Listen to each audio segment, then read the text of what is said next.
Welcome. In front of me is a BQ Aquaris V, and I'll show you how to add a fingerprint.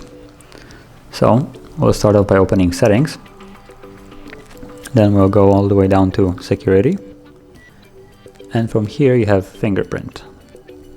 Now if you want to set up a fingerprint, you will also need to add a lock screen. So you can choose from either pattern, pin, or password. I'm gonna go with pattern. And then it will ask you if you want the device to require the pattern when you restore the device. I'm just gonna say no. And here you will have to put in twice the same pattern.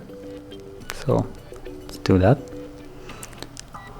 And then you get an option if you want to show the notifications on the lock screen when the phone is locked or hide them. I'm just gonna keep it how it is. And then we will have to put our finger right here on right there multiple times for the device to get a scan of the fingerprint. So let's press next and begin.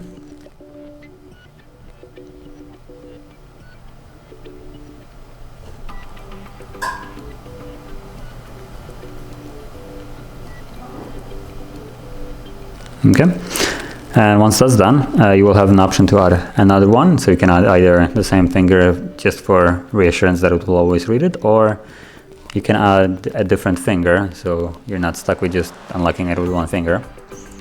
But I'm just gonna keep it as it is with only one and press done. And now when you lock the device, you will either have to put in the fingerprint or the code. So you can either do it this way or using a finger to unlock the device. Now, if you found this video helpful, don't forget to hit like, subscribe, and thank you for watching.